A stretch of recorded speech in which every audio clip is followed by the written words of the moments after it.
नमस्कार। आज दुनिया भर में लोग फिटनेस बनाने की जद्दोजहद में लगे रहते हैं, पर इसके लिए जरूरी है इच्छा शक्ति के साथ साथ उपयुक्त समय और सुविधा का होना। फिटनेस को यदि हम आसान शब्दों में देखें तो मानसिक एवं शारीरिक रूप से पूर्ण स्वस्थ होना होगा। पूर्ण स्वस्थता का सकारात्मक प्रभाव न सिर्फ जीवन शैली पर बल्कि आचार विचार पर, व्यवहार पर और कार्य क्षमता पर दिखाई देता है। आइए हम देखते हैं मोटापा या ओबेसिटी क्या है, दुबलापन या अंडरवेट क्या है, फिटनेस क्या है और इससे जुड़ी अन्य समस्याएं क्या हैं।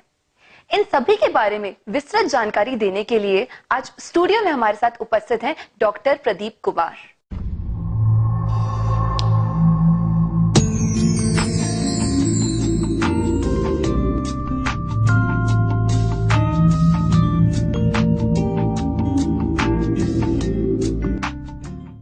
वेट लॉस के पर्याय माने जाने वाले अल्फा के संचालक डॉक्टर प्रदीप कुमार, जो कि एमबीबीएस और एमडी हैं, जिन्होंने बिना किसी शल्य चिकित्सा के, बिना डाइटिंग के, बिना व्यायाम योगा के, बिना रोजाना विजिट के और बिना किसी साइड इफेक्ट के सुरक्षित तरीके से वेट लॉस और वेट गेन करने के क्षेत्र में उल्लेखनीय सफलता प्राप्त की है, जिनके प्रयासों को न केवल भारत में बल्कि विश्व भर में सराहा गया है। आइए हम मिलते हैं weight management and anti ageing specialist doctor Pradeep Kumar से।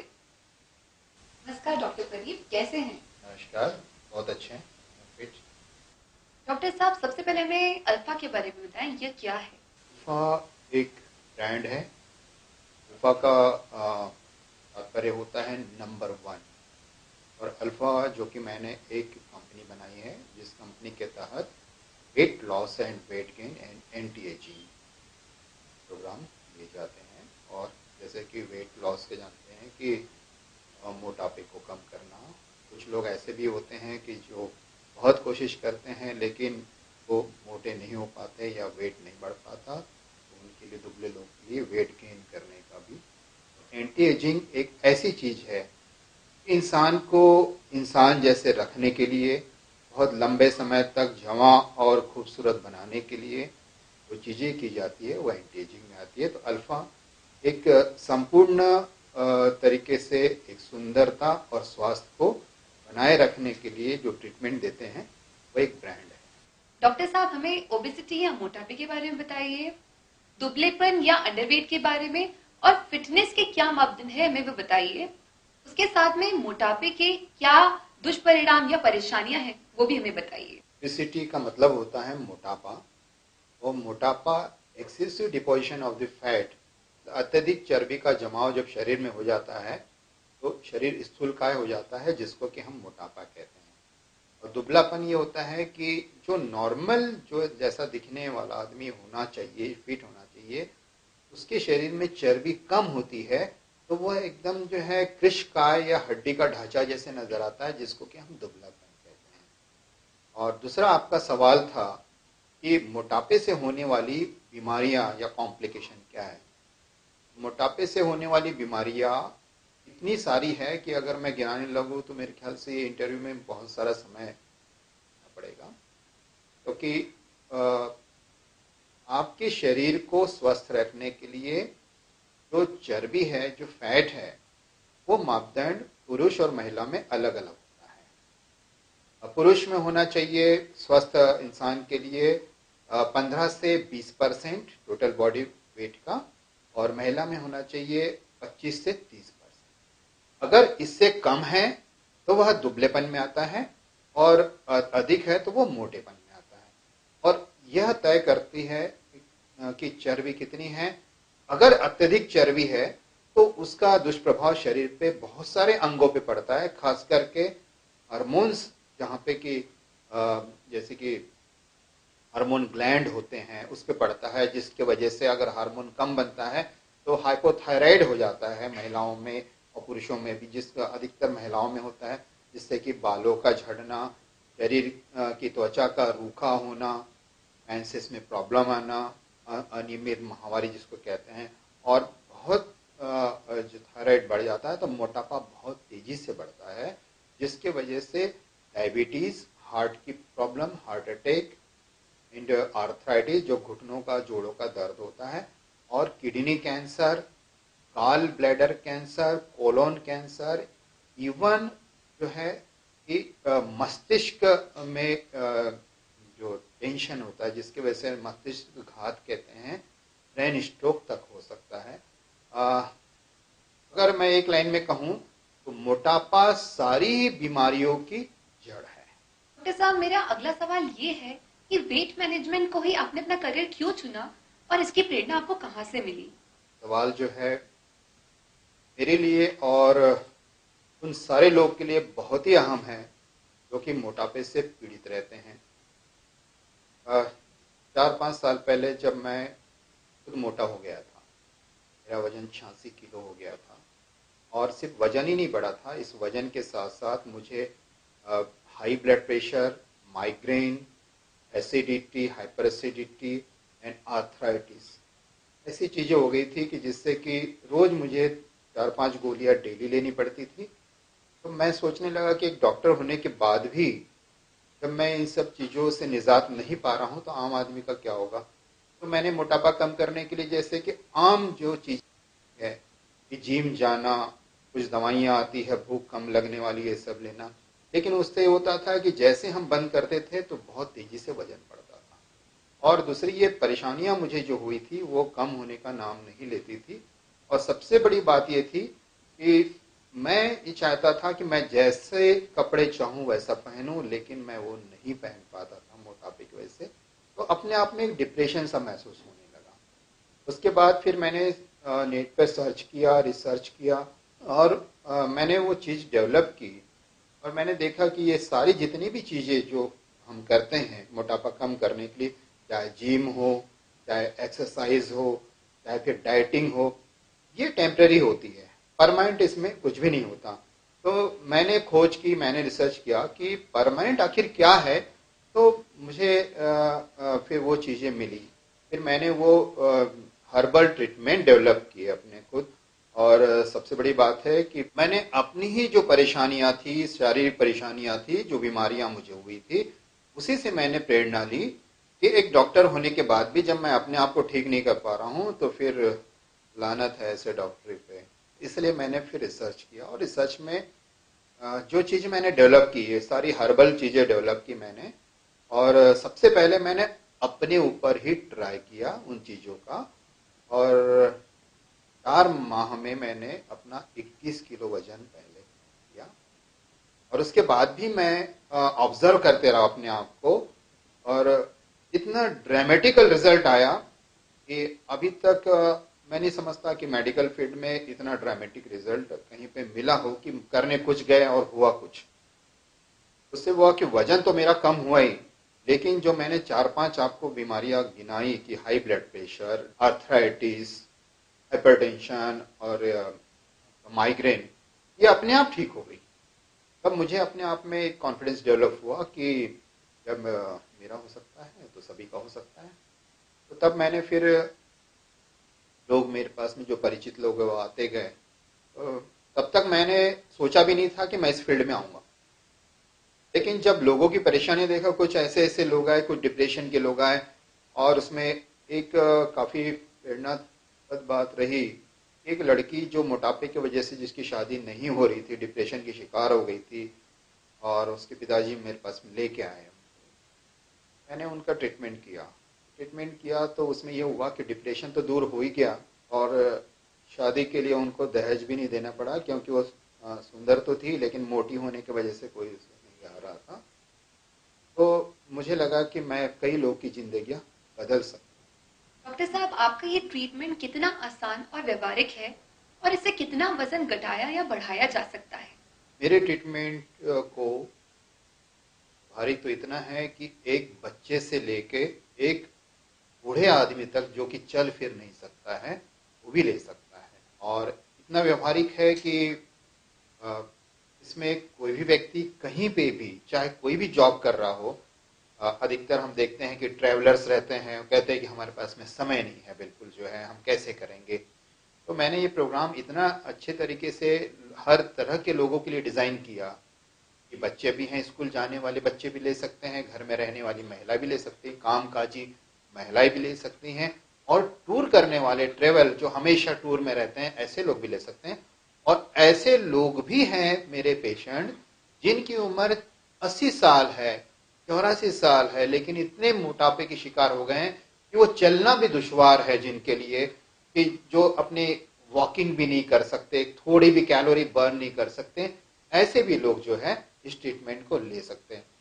जहां तक असर की बात है, तो असर इतना है कि व्यक्ति के शारीरिक अवस्था के अनुसार, उसके फैट के टाइप के अनुसार, 1 माह में 3 से लेके 10 किलो तक बिना जिम, बिना एक्सरसाइज, बिना डाइटिंग, बिना सर्जरी के वह आदमी या शख्स घर बैठे ही अपना सुरक्षित तरीके से, स्वस्थ रहते हुए, अपने दिनचर्या के पूरे काम करते हुए, बिना मेरे पास में समय गवाए, उसे सिर्फ महीने में 1 बार हमारे क्लिनिक आना पड़ता है और घर बैठे ही उसका वेट लॉस अच्छे तरीके से होता है। डायबिटिक और थायराइड मरीज जो कि ओबेसिटी सफर्ड हैं, क्या वे इस ट्रीटमेंट को साधारण रूप से ले सकते हैं? बिल्कुल 100%। और मुझे आपको बताने में बड़ी खुशी होगी कि मेरे ट्रीटमेंट से डायबिटीज टाइप 2, खास करके डायबिटीज जो मोटे लोगों को होती है, या तो मोटापा होने के बाद ही डायबिटीज होती है, जिसको कि हम लोग मेडिकल भाषा में डायबिटीज टाइप 2 कहते हैं, और हाइपोथायराइडिज्म, जो कि 50% महिलाओं में आजकल देखने में आया है मेरे रिसर्च पे। तो ये महिलाएं इतनी ज्यादा परेशान रहती है थायराइड से और मोटापे से, क्योंकि थायराइड, हाइपोथायराइड होने के बाद में मोटापा बहुत तेजी से बढ़ता है। इवन 1 साल में 20 से लेके 30 किलो तक वजन उनका बढ़ जाता है। और अभी तक यही माना जाता था कि डायबिटीज और थायराइड के पेशेंट का वजन कम नहीं हो सकता, लेकिन मेरे ट्रीटमेंट से यह हुआ है कि डायबिटीज से और थायराइड से तो वजन कम हुआ ही है, डायबिटीज टाइप 2 के लिए जो दवाइयां लेनी पड़ती है सारी जिंदगी, वो दवाइयां भी बंद हो जाती है वजन कम होने के बाद। मतलब टोटल डायबिटीज क्योर हो जाती है। और जहां तक हाइपोथायराइड का सवाल है, तो हाइपोथायराइड के लिए जो थायरॉक्स मेडिसिन लेनी पड़ती है, हार्मोन लेने पड़ते हैं, जिसके साइड इफेक्ट भी होते हैं, लेकिन कहते हैं कि एक बार हो गया जिंदगी भर लेना पड़ता है। लेकिन मेरे रिसर्च मैंने देखा है, 7,000 पेशेंट पे मैंने जो ट्रायल किया है, थायराइड का बेस्ट ट्रीटमेंट वेट लॉस है। वेट लॉस होते साथ ही जो है उनका जो थायरॉक्सिन लेवल है वो काफी कम हो जाता है, टीएसएच लेवल कम हो जाता है, नॉर्मल आ जाता है। और हम अपने पेशेंट को जब नॉर्मल बीएमआई आने के बाद, नॉर्मल वेट आने के बाद, उनका जो है थायरॉक्स जो ले रहे थे वो कई सालों से, उनको भी बंद कर देते हैं और ऑब्जर्वेशन में रहते हैं। जरूरत पड़ती है तो फिर एकदम माइन्यूट टैबलेट उनको दी जाती है, और नहीं तो खान पान बिल्कुल बराबर रहता है, तो थायरॉक्स लेने की उनको जरूरत नहीं पड़ती। तो अपनी जिंदगी नॉर्मल तरीके से डायबिटीज और थायराइड के पेशेंट बिताते हैं कि जैसे उन्हें कभी थायराइड या फिर डायबिटीज थी ही नहीं। क्या आप समझते हैं कि आपका जो ये ट्रीटमेंट है वो ओबेसिटी और अंडरवेट के सभी मरीजों पर असरकारक है, या इसके कुछ अपवाद भी हो सकते हैं? ये ट्रीटमेंट जितने भी पेशेंट मोटापे के, ओबेसिटी के होते हैं या दुबलेपन के होते हैं, अंडरवेट होते हैं, सभी पे कारगर है। क्योंकि मेरा जो ट्रीटमेंट करने का जो तरीका है या टेक्निक है, सबसे पहले हमारे यहाँ पर बीसीए मशीन लगी हुई है, बॉडी कंपोजिशन एनालाइजर। उसके शरीर के अंदर की सारी चीजें, जैसे कि फैट है, बीएमआई है, बीएमआर है, water percentage, bone, muscle mass, ये सारी चीजें रिकॉर्ड ऑटोमेटिकली करके, और उसकी ईटिंग हैबिट्स और उनकी मेडिकल प्रॉब्लम कि वो क्या दवाइयाँ ले रहे हैं, किस लिए ले रहे हैं, ये सब चीजें जब मुझ तक पहुंचती है, उसके बाद हम जो है उसका डाइट प्लान करते हैं कि कौन सी चीजें उन्हें सूट कर रही है और कौन सी चीज उनके शरीर को नुकसान कर रही है। उसके अनुसार उनका एक डाइट प्रोग्राम बनाया जाता है। और उसमें जो मेरे रिसर्च सप्लीमेंट है, अभी तक मेरे 20 रिसर्च सप्लीमेंट आ चुके हैं वेट लॉस और वेट गेन के लिए। उसमें व्यक्ति के शरीर के अनुसार, उनकी अवस्था के अनुसार, उनके मेडिकल प्रॉब्लम के अनुसार उनको हम देते हैं और उनको जो है उस ट्रीटमेंट से 100% रिजल्ट मिलते हैं। कुछ ऐसे मरीज जिन पर एक्सेप्शनल ट्रीटमेंट साइड इफेक्ट कर जाते हैं, क्या यह उन पर भी असरकारक है? बिल्कुल, क्योंकि मेरे ट्रीटमेंट में जो भी मेरे सप्लीमेंट है वो कोई दवाइयाँ नहीं होती है, फार्मास्यूटिकल वाली कोई चीज़ें नहीं होती है जिसका कि कोई साइड इफेक्ट होता है। सारी के सारी मेरे सप्लीमेंट, मेरे फार्मूले वेट लॉस या वेट गेन के लिए, एंटी एजिंग के लिए सब हर्बल से बनी हुई चीज़ें हैं, जैसे कि vitamin, protein, minerals and micronutrients और कुछ जड़ी बूटियाँ जो होती है हर्बल, जिनका कि कोई साइड इफेक्ट नहीं होता है। उनका बस एक ही इफेक्ट होता है, दैट इज साइज इफेक्ट। अगर साइज मोटा है कम हो जाता है, अगर कोई कम है तो ज़्यादा हो जाता है। इसलिए उस पर किसी पेशेंट को बहुत सारे ऐसे पेशेंट आते हैं कि जिनको एलर्जी होती है, जिनको किसी भी दवाइयों से साइड इफेक्ट होता है, तो मेरे ट्रीटमेंट में कोई भी दवाइयाँ ऐसी नहीं है कि जिसका कोई साइड। जैसा ओबेसिटी वास्तव में होती क्या है? क्योंकि दो समान डाइट लेने वाले व्यक्तियों में एक ओबेसिटी सफर होता है और एक सामान्य, ऐसा क्यों? ओबेसिटी जरूरत से ज्यादा चर्बी के जमाव को ओबेसिटी कहते हैं, जिससे कि मोटापा कहा जाता है। अमूमन ये देखने में आता है कि एक घर में 2-3 बच्चे रहते हैं, एक जैसा ही खाना बनता है, एक जैसा ही खाना खाते हैं, लगभग सेम खाना खाते हैं, लेकिन उसमें से एक मोटा हो जाता है और दूसरे जो है सामान्य रहते हैं। इस पे उनके बॉडी कंपोजिशन जिम्मेदार होते हैं। और एक लाइपेज एंजाइम रहता है जो हमारे पेट के अंदर स्टमक में जहां पे कि खाना पचता है, अगर लाइपेज एंजाइम आपके शरीर में ज्यादा है, उसका काम होता है कि आपके स्टमक में, आमाशय में जो खाना आया है पचने के बाद उसमें से फैट एब्जॉर्ब करना, जो कि ज्यादा रहेगा तो ज्यादा फैट शरीर में एब्जॉर्ब करेगा, और फैट अगर एब्जॉर्ब होगा तो नेचुरली जमाव ज्यादा होगा तो वो आदमी मोटा हो जाएगा। और कुछ ऐसे भी लोग होते हैं जो कितना भी खाना खा ले, कितना भी फैटी चीजें खा ले, लेकिन उनमें अगर एंजाइम कम है, उनका बीएमआर यदि उसमें ज्यादा है, तो उसमें होता है कि वो फैट जो है वो उनके शरीर को लगता है, जैसे कहते हैं कितना भी खाता है तो लगता नहीं इसके शरीर को, ये वही चीज होती है। इसलिए हर इंसान का शरीर अपना अलग अलग एब्जॉर्बेंट पावर रखता है फैट के लिए। जिसमें ज्यादा एब्जॉर्बेंट पावर होता है वो जल्दी मोटा हो जाता है, जिसमें कम रहता है वो दुबला ही रहता है। विकसित देशों में ओबेसिटी सफर्ड कुछ मरीजों को ऑपरेशनल ट्रीट किया जाता है। क्या ऐसे लोगों को आपका ट्रीटमेंट गारंटी से दिया जा सकता है? डेफिनेटली ऑपरेशन जो किया जाता है मोटापा कम करने के लिए, उसे कहते हैं बैरिएट्रिक सर्जरी। इसका एक ही उद्देश्य रहता है कि आपके खाने की मात्रा को कम कर दिया जाए। उसके लिए जो आमाशय या स्टमक होता है उसको 75% या 85% कट कर देते हैं, ताकि आपके खाने की थैली छोटी हो जाती है। आपने एक रोटी खाई, आपका पेट भर जाता है, और फिर धीरे धीरे आपका वेट लॉस वैसे होना चालू हो जाता है। लेकिन उसके साइड इफेक्ट इतने ज्यादा हैं कि अगर हम पेशेंट को पहले गिनाना चालू करें तो कभी भी वो ऑपरेशन नहीं करवाएगा। लेकिन बैरिएट्रिक सर्जरी का रोल है। मैं ये नहीं कहता कि बैरिएट्रिक सर्जरी नहीं करनी चाहिए, करनी चाहिए, लेकिन ये सिर्फ उन लोगों के लिए बनाई गई थी कि जिनका वेट बहुत ज्यादा होता है, जो अपने रोजमर्रा के काम नहीं कर पाते, चलना और उठना बैठना जिनके लिए मुहाल हो जाता है, और डायबिटीज के ऐसे पेशेंट जो कि इंसुलिन लेने के बाद भी कंट्रोल में जिनकी डायबिटीज नहीं रहती है, ऐसे लोग के लिए ये सर्जरी करनी अच्छी बात है। लेकिन मेरे ट्रीटमेंट से ऐसे लोग भी जो है लाभ ले रहे हैं। इवन मैं आपको बताना चाहूंगा कि ऐसे भी मरीज है जिन्होंने की बैरिएट्रिक सर्जरी करवाई, लेकिन उसके बाद भी उनके बैरिएट्रिक सर्जरी फेल हो गई, मतलब वेट लॉस नहीं हुआ। ऐसे भी पेशेंट अल्फा के ट्रीटमेंट को लेकर अपना वजन कम कर रहे हैं। इवन ये कहा जाता है कि जिनका बीएमआई 40 से ऊपर है, वो 35 से ऊपर है, उनके लिए बैरिएट्रिक सर्जरी होनी चाहिए। लेकिन मैं आपको बता दूं कि हमारे यहाँ पर लगभग 5000 पेशेंट ऐसे हैं जिनका बीएमआई 35 से ऊपर है। कई पेशेंट ऐसे हैं कि जिनका बीएमआई 50 से ऊपर है, जबकि नॉर्मल बॉडी मास इंडेक्स जो होना चाहिए स्वस्थ इंसान के लिए वो है 19 से लेके 23, तो कि इंडियन रीजन के लिए, और इंटरनेशनली 19 से लेके 25, मतलब 19 से 23 तक अगर जो है तो वो आदमी बिल्कुल फिट है। इसका मतलब ये है कि हाइट के अनुसार जो है उसका वेट बराबर है।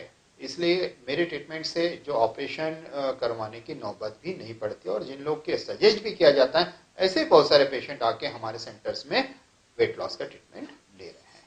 डॉक्टर साहब, अगला महत्वपूर्ण सवाल ये है कि इस ट्रीटमेंट की स्टेबिलिटी क्या है, या हम यूं कहें कि मोटे या दुबले मरीज द्वारा नॉर्मल वेट आ जाने पर इसका कितना प्रभाव कितने समय तक रहता है? आगे इनके लिए आपकी क्या सलाह है?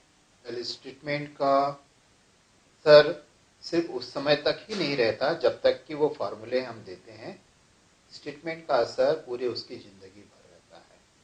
कारण ये है कि हम सिर्फ जो हर्बल सप्लीमेंट देकर ही उसका वेट लॉस या वेट गेन नहीं करते, हम पेशेंट को एजुकेट भी करते हैं हाउ टू ईट, उसे सही रहने के लिए क्या खाना चाहिए, क्या नहीं खाना चाहिए, और कैसे एडजस्ट करना चाहिए। तीनों चीजें उसे बताई जाती है, जिसका असर सारी जिंदगी रहता है। और हम पेशेंट्स को ये भी फैसिलिटी प्रोवाइड करते हैं कि जब उसका वेट लॉस या फिर वेट गेन नॉर्मल आ जाता है, उसके बाद हमारे सभी सेंटर पे प्रत्येक महीने जाकर वो अपना फ्री में चेकअप सारी जिंदगी करवा सकता है। इसलिए इसका असर सारी जिंदगी रहता है, और सारी जिंदगी वह स्वस्थ रहता है, खुश रहता है और सुंदर रहता है, क्योंकि हर इंसान की चाहत होती है। अल्कोहलिक या ड्रग एडिक्ट लोगों के लिए क्या आपका ट्रीटमेंट पूर्ण रूप से कार्य करता है? हाँ, बिल्कुल। जनरली अल्कोहल को बदनाम किया जाता है कि ये अल्कोहल वेट बढ़ाता है, लेकिन मैंने अपने रिसर्च पाया कि अल्कोहल वेट नहीं बढ़ाता है। अल्कोहल के साथ में जो तली हुई चीजें ली जाती है, मूंगफली के दाने लिए जाते हैं, काजू लिए जाते हैं, चिकन लिए जाते हैं, और तमाम तरह के जो चीजें ली जाते हैं, उससे वेट ज्यादा बढ़ता है, ना कि अल्कोहल से बढ़ता है। 60 ml तक मेडिकली रिसर्च में यह भी पाया गया है कि 60 ml तक अगर अल्कोहल आप लेते हैं तो वो शरीर के लिए फायदेमंद होता है।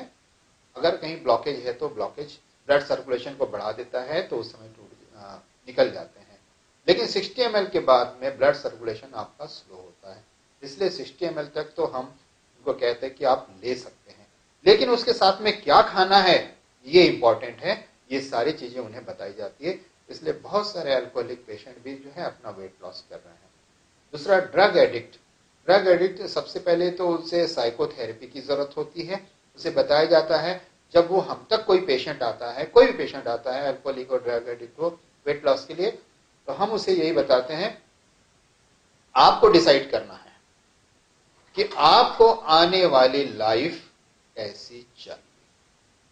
वो कहता है कि मुझे अच्छी चाहिए, तो बताते हैं अच्छी चाहिए तो आपको अच्छे काम करने पड़ेंगे, अच्छे तरीके से खाना पड़ेगा, अच्छे तरीके से पीना पड़ेगा। जब वो कहता है कि हाँ मुझे मंजूर है, तब हम उससे फिर बताते हैं कि आपको क्या खाना है, कैसे खाना है। और फिर जब उसके माइंड में एक बार सेट हो जाता है कि ये चीज मुझे नुकसान करती है, तो फिर वो चीजें नहीं करता। क्योंकि खाने पीने के मामले में अभी भी इतनी भ्रामकता है, इतना मिथ है कि लोग जो है कुछ भी करते रहते हैं। तो इसलिए अल्कोहलिक या ड्रग एडिक्ट भी जो है इस ट्रीटमेंट को बड़े आसानी से ले सकता है और अपनी जिंदगी को अच्छे से जी सकता है। काफी पूर्व से जैसे आयुर्वेदिक व होम्योपैथी में हैशबर्न ट्रीटमेंट दिया जाता है, जो कि काफी सस्ता व आसान भी है, तो फिर आपका ट्रीटमेंट क्यों लिया जाए? अल्फा का ट्रीटमेंट इसलिए भी जरूरी है क्योंकि ये परमानेंट ट्रीटमेंट है, और इसमें सिर्फ हम सप्लीमेंट देकर ही अपनी जिम्मेदारियों को खत्म नहीं कर देते हैं। हमारी जिम्मेदारियां उसकी जिंदगी के साथ जुड़ी रहती है हमेशा के लिए। और इसलिए कि हम वेट लॉस या वेट गेन नॉर्मल करने के बाद में जो है उसकी जिंदगी के हर पहलू से अल्फा जुड़ा रहता है, और उसे समय समय पे गाइड भी करता है कि how to eat and how to live. और वैसे अल्फा का स्लोगन है कि अल्फा बेहतर जिंदगी के लिए। जो इंसान परेशानी किसी भी तरह मेडिकल प्रॉब्लम है, उसकी इकोनॉमिक प्रॉब्लम है, उसकी जो है सोशल प्रॉब्लम है, क्योंकि मोटापे की वजह से बहुत सारी सोशल प्रॉब्लम होती है। लड़कियों की शादियां नहीं होती, डाउरी ज़्यादा देनी पड़ती है और मेडिकल प्रॉब्लम बहुत सारी चीज़ें होती हैं उसमें। तो अल्फा जो है सिर्फ वेट लॉस और वेट गेन तक ही सीमित नहीं है। अल्फा उसकी जिंदगी के हर परेशानियों को ठीक करने के लिए बना हुआ है। बीइंग ए डॉक्टर जो भी प्रॉब्लम मेडिकल होती है वो भी हम ट्रीट करते हैं और उनको बेहतर जिंदगी कैसे जीनी है वो हम सिखाते हैं और एजुकेट भी करते हैं। इसलिए अल्फा का ट्रीटमेंट पूरी जिंदगी के लिए बेहतर है। आपकी योग्यता को भारत के साथ साथ विश्व भर में सराहा गया है, इस पर प्रकाश डालेंगे? इस मेरी टेक्निक को और इजीएस्ट टेक्निक को और वेट लॉस का जो रिजल्ट है उसको देखते हुए छत्तीसगढ़ गवर्नमेंट ने मुझे हमारे जो छत्तीसगढ़ के सीएम हैं डॉक्टर रमन सिंह, उन्होंने captain of industry in health उस अवार्ड से मुझे नवाजा है। राष्ट्रीय चिकित्सा रत्न दिल्ली से मिला हुआ है। आर्च ऑफ एक्सीलेंसी अवार्ड मुझे वो भी दिल्ली से मिला हुआ है और IOTF international obesity task force से भी अवार्ड से सम्मानित किया गया है। डॉक्टर साहब, अल्फा का मुख्यालय कहाँ है और इसकी कितनी शाखाएं हैं और आप इसे किस तरह से मैनेज करते हैं?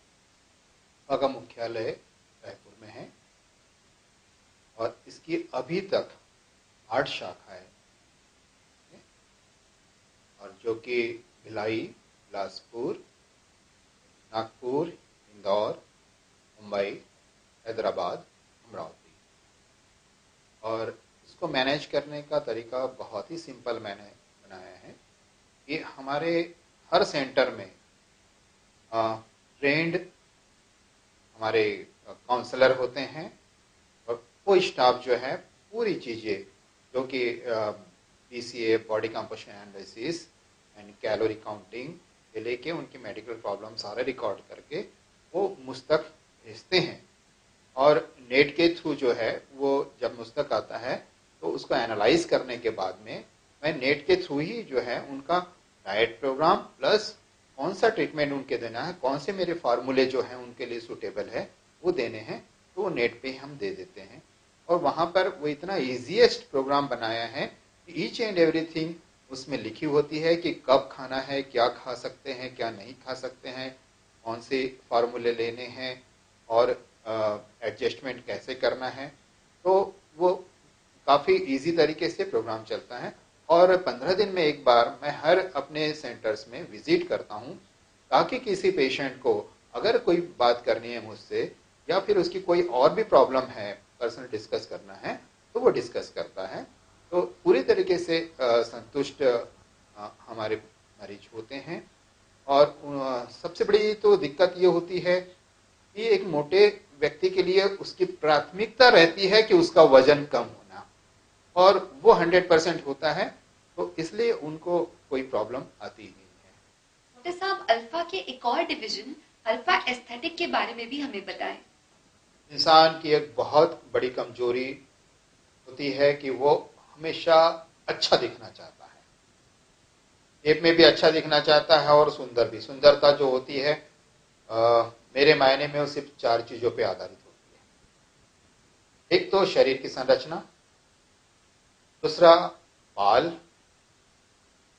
तीसरा खाल या फिर स्किन कहें, और चौथा होता है गाल। अगर ये 4 चीजें किसी के पास है तो वो मिलके सुंदरता कहलाती है। हम सेलिब्रिटी को देखते हैं, हम फिल्म एक्टर देखते हैं, तो उनमें ये चारों चीजें विद्यमान रहती है। तो स्लिमिंग के क्षेत्र में, वेट लॉस और वेट गेन के क्षेत्र में तो अल्फा ने जो है अच्छे कदम बढ़ाए हैं। मैं ये नहीं कहूंगा कि महारत हासिल है, लेकिन हाँ कि जो भी रिजल्ट रहे हैं वो 100% रिजल्ट रहे हैं। जब हमारे पेशेंट स्लिम हो जाते हैं उसके बाद उनकी चाहत होती है, कहते हैं डॉक्टर साहब बालों के लिए भी कुछ कीजिए, हमारे गालों के लिए भी कुछ कीजिए, स्किन हमारी जो है ऐसी है, पिगमेंटेशन है, सब है, झुर्रियाँ पड़ रही है। और जनरली 35 के बाद में झुर्रियाँ पड़ना चालू हो जाती है, जिससे कि बुढ़ापे का आने का एहसास होता है, सुंदरता कम होती चली जाती है और बाल भी ग्रे हो जाते हैं, बाल कम होने लगते हैं। और वेट लॉस के बाद में आपके चिक्स भी जो है वो वॉल्यूम उनका कम होता है, धसे धसे रहते हैं। तो ये सब चीजें तो मैंने फिर जो है मैंने सोचा कि जब ये है तो लोगों को ये भी खुशियां मुझे देनी चाहिए, तो इसलिए फिर मैंने एंटी एजिंग का कोर्स किया और फिर अभी सिंगापुर में भी एस्थेटिक एशिया कॉन्फ्रेंस में मैंने भाग लिया डर्माजोन करके एक हमारी संस्था होती है, जो वहाँ पे मेरी ट्रेनिंग हुई, और इमकास जो कि एंटी एजिंग और कॉस्मेटिक सर्जरी की बहुत बड़ी संस्था है और वर्ल्ड की, दिल्ली में मेरी ट्रेनिंग हुई है। और अभी एस्थेटिक डिवीजन जो कि सौंदर्य परख चीजें बनाने के लिए अल्फा ने अपना एस्थेटिक डिवीजन अभी रायपुर में लॉन्च किया है 18 तारीख को, जिसमें हम बिना सर्जरी के, बिना एक कतरा खून बहाए भी जो है जैसा चेहरा आपको चाहिए वैसा चेहरा हम बना के देंगे। बिना हेयर ट्रांसप्लांटेशन के हमने स्टेम सेल थेरेपी से बाल उगाने की पद्धति इजाद की है, वो भी हम चालू करने वाले हैं। और स्किन के लिए अभी तक आप लोगों ने देखा होगा कि फेयर एंड लवली और दुनिया भर की क्रीमें आती है कि गोरा बना देंगे, लेकिन मैं नहीं समझता हूं कि किसी को गोरा बनाया है। मैंने अभी रिसर्च किया और उसमें एक कैप्सूल मैंने इजाद की है, तो उस कैप्सूल को खाने से ही पूरे शरीर का रंग गोरा होना चालू हो जाता है। क्योंकि जो मेलेनिन पिगमेंट होता है रिस्पॉन्सिबल रहता है कि कोई आदमी गोरा या काला है, उसकी मात्रा अगर आपके शरीर में ज्यादा है तो आपका रंग काला दिखता है, कम है तो गोरा। और कई लोगों को आपने देखा होगा कि उनके शरीर में बाल से लेके भौं से लेके सब कुछ सफेद सफेद होते हैं, जिनमें कि मेलेनिन पिगमेंट होता ही नहीं है, वो एल्बिनो कहलाते हैं। तो ये मेलेनिन ही एक ऐसी चीज होती है जो गोरे और काला बनाता है। तो ये जो मैंने स्किन ग्लो कैप्सूल बनाया उसमें एल-ग्लूटाथायोन एक ऐसा तत्व मैंने उसमें डाला है विटामिन के साथ में, कि वो आपके मेलेनिन बनने की प्रक्रिया को धीरे धीरे कम कर देता है, इसलिए स्किन आपकी सफेद होना चालू हो जाती है। तो एस्थेटिक डिवीजन का ये काम है, इंसान को सुंदर से और सुंदर बनाए और वो अपनी जिंदगी को बहुत अच्छे से एंजॉय कर सके, उसका आत्मविश्वास बढ़े। और सबसे वो जो है जब आदमी खुद से प्यार करता है तो मैं समझता हूं कि फिर वो सबसे प्यार करता है। इस तरीके से जो द्वेष की भावना भी इससे मिट जाएगी। आपके वीएलसीडी एवं एमआरटी तकनीक जो कि अंतर्राष्ट्रीय स्तर पर डब्ल्यूएचओ सर्टिफाइड है, उसके बारे में भी हमें बताइए। वीएलसीडी का मतलब होता है very low calorie diet and MRT meal replacement therapy. Weight loss करने के लिए तमाम तरह के उपाय है, ये भूखे रहना या फिर जो है बहुत पसीना बहाना जैसा कि लोग करते हैं। कुछ मेडिसिन तो बैन कर दी है क्योंकि उसके साइड इफेक्ट ज़्यादा होते हैं। इसलिए जो मैंने टेक्निक डेवलप की है very low calorie diet, wait loss करने के लिए ये ज़रूरी है कि आपके शरीर की संरचना के अनुसार आपका बेसल मेटाबॉलिक रेट कितना है, उस सब इंसान का अलग अलग होता है। उस बेसल मेटाबॉलिक रेट का मतलब ये होता है कि आपका शरीर 24 घंटे में कितनी कैलोरी खर्च कर सकता है, या दूसरे शब्दों में क्या है, कितनी कैलोरी आपको एक दिन में चाहिए। ये सब कैलकुलेट करने के बाद में हम उसे ऐसा प्लान देते हैं, ऐसे सप्लीमेंट देते हैं जो कि विटामिन प्रोटीन मिनरल से तो भरपूर रहते हैं अकॉर्डिंग टू डब्ल्यूएचओ स्टैंडर्ड, इतने विटामिन एक दिन में होने चाहिए एज के अनुसार, अवस्था के अनुसार। लेकिन अगर वेट लॉस करना है तो कैलोरी आपको कम रखनी होगी, डिफरेंस रखना होगा कि जितनी कैलोरी आप ले रहे हैं तो उतनी कैलोरी आप जो है उससे ज्यादा कैलोरी आपका शरीर बर्न करे। तो और एमआरटी का मतलब होता है कि उससे हम मील रिप्लेसमेंट करते हैं, क्योंकि जो भारतीय खाना है हाई कैलोरी का खाना है। मैंने एक चीज बहुत मार्क की है यहाँ पर कि गरीब के खाने में और रईस के खाने में न्यूट्रिशन वैल्यू में कोई ज्यादा फर्क नहीं होते हैं। चावल गरीब भी खाता है, रईस भी खाता है, कोई 3 रुपए किलो चावल खाता है, कोई 40 रुपए किलो खाता है, लेकिन न्यूट्रिशन वैल्यू उसके समान होते हैं, कैलोरी दोनों में बहुत ज्यादा होती है।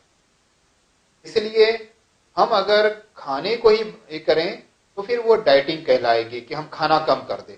लेकिन डाइटिंग करने के साथ साथ ये होता है कि आपने डाइटिंग तो कर ली, खाना तो कम कर दिया, कैलोरी जरूर कम हुई आपकी, लेकिन उस खाने में जो विटामिन प्रोटीन मिनरल्स जा रहे थे वो भी उस अनुपात में कम हो जाते हैं, जिसका साइड इफेक्ट ये होता है कि कुछ समय के बाद में चक्कर आना चालू होते हैं डाइटिंग करने वाले पेशेंट्स को, और उसके बाद में रिंकल्स पड़ना चालू होते हैं, क्योंकि उसमें प्रोटीन के साथ साथ मसल जो रहती है वो भी बर्न होती है, जिससे कि चेहरे की जो कांति रहती है, ग्लो रहता है, वो कम होते रहता है। और मेडिकल प्रॉब्लम भी आती है, खास करके लेडीज को या लड़कियों को जो है एक एनोरेक्सिया नर्वोसा करके डाइटिंग से एक बीमारी हो जाती है कि कुछ समय के बाद अगर डाइटिंग करने के बाद भी उनको फिर भूख ही नहीं लगती है, जिसकी वजह से फिर चिड़चिड़ापन लगता है, मेंसेस में प्रॉब्लम आ जाती है। लेकिन एमआरटी टेक्निक जो है, मील रिप्लेसमेंट थेरेपी, आपने एक समय का खाना आपने कम किया, लेकिन विटामिन प्रोटीन मिनरल्स उसे चाहिए, चाहे आप काम करें ना करें, इंटरनल ऑर्गन्स के लिए। और स्किन जो होता है वो शरीर का सबसे बड़ा अंग होता है, उसे बिल्कुल न्यूट्रिशन चाहिए। इसलिए हम मील रिप्लेसमेंट भी करते हैं, जो कि मेरे द्वारा फॉर्मुलेटेड है, वो हम देते हैं, जिससे कि एक तरफ तो लो कैलोरी से उसका वेट लॉस हो रहा है, और दूसरा एमआरटी से उसको कोई साइड इफेक्ट नहीं होते हैं और उसे कोई कमजोरी नहीं, बल्कि ये होता है कि जैसे जैसे व्यक्ति का वेट लॉस होता है वैसे वैसे उसका रंग साफ होता है और उसके चेहरे में ग्लो आना चालू होता है, एनर्जी का लेवल उसका बढ़ना चालू हो जाता है। इसलिए WHO ने इसको रिकॉग्नाइज किया है कि VLCD and MRT technique is best for the weight loss. Doctor साहब, आज हमने आपसे बहुत अच्छी अच्छी बातें की, और एक आखिरी सवाल, आपका मिशन एवं यूएसपी क्या है और विश्व पटल पर आप इसे कैसे देखते हैं? बस यही चाहता हूं कि सारे विश्व के लोग फिट रहें और फिट रहने के साथ अपनी लाइफ को अच्छे से एंजॉय करें। और यूएसपी की बात है तो अभी जैसे कि मात्र 2 वर्षों में ही अल्फा की 8 ब्रांचेस हैं। मुझे इटली से, मलेशिया एंड दुबई से भी ऑफर आए हैं वहां पर फ्रेंचाइजी के लिए, और पेशेंट तीनों देशों से आ ही रहे हैं, तो उनकी भी डिमांड है। और ये मोटापा सिर्फ भारत की समस्या नहीं है, मोटापा पूरे विश्व की बहुत बड़ी समस्या है। अगर इसका हमने हल निकाल लिया तो हम भारत की भूखमरी और गरीबी को मिटा सकते हैं। क्योंकि मैंने जो देखा है वो ये है, के पास में खाने के लिए है, वह खा के ही बीमार हो रहा है, और कोई छोटी मोटी बीमारियां नहीं हो रही है, उसे डायबिटीज, हार्ट अटैक और आर्थराइटिस और हाइपरटेंशन जैसे लाइलाज बीमारी होती है, जिसके वजह से उसके फेफड़े और उसके किडनी तक जो है खराब होते हैं, आंखों की रोशनी चली जाती है, और पैसा कितना भी हो बस वो दवाई के सहारे या तो फिर अपनी विकलांगता के सहारे में जीता है। अगर हमने ऐसे लोगों को खाना सिखा दिया या बता दिया कि आप जो खा रहे हैं, आप समझते हैं कि बहुत अच्छा खा रहे हैं, बहुत महंगा खा रहे हैं, लेकिन वो खाना आपको सूट नहीं करता है, इसलिए आप बीमार होते जा रहे हैं, तो मेरा मिशन ये है कि उनको मैं खाना सिखाना चाहता हूं ताकि वो भी फिट रहें, और उनका जो खाना बचेगा तो वो जो बचेगा तो वो जो है उनको मिलेगा जिनके पास में खाने के लिए नहीं। बीमार तो नहीं होते हैं, लेकिन उसका हल सिर्फ है सही तरीके से खाना। तो इस तरीके से हम देखें तो बहुत सारी समस्याएं दूर हो सकती है। जैसे कि एक छोटी सी समस्या जो कि किचन में होती है, कि आज एक मोटे व्यक्ति का खाना बनाने के लिए हर चीज ज्यादा लगती है, तेल ज्यादा लगता है, गेहूं चावल से लेकर सब्जियां ज्यादा लगती है, और गैस भी ज्यादा लगती है। अगर उससे हम खाना सिखाते हैं तो 1/3 चीजें ही खर्च होती है। एक तरीके से गैस की जो मारामारी आती है गृहिणियों में कि गैस के भाव बढ़ गए, लेकिन वो गृहिणियां कभी नहीं सोचती कि जो खाना हम बना रहे हैं उसमें गैस ज्यादा क्यों लगती है, और ज्यादा गैस से जो है ज्यादा खाना बनता है, ज्यादा खाना अपने पति को या बच्चों को खिला के उनको मोटा कर रही हैं और बीमार भी कर रही हैं जानकारी के अभाव में। इसलिए हमारा मिशन भी ये है कि फिट रहे इंडिया के तहत हम लोगों को खाना भी सिखाने के लिए कैंपेन चलाने वाले। आज हमने डॉक्टर प्रदीप कुमार से यह जाना कि मोटापा या दुबलापन किस तरह से किसी व्यक्ति को शारीरिक या मानसिक रूप से प्रभावित करता है, और किस तरह से इन सबसे सुरक्षित रहकर एक खुशहाल एवं स्वस्थ जिंदगी जी जा सकती है।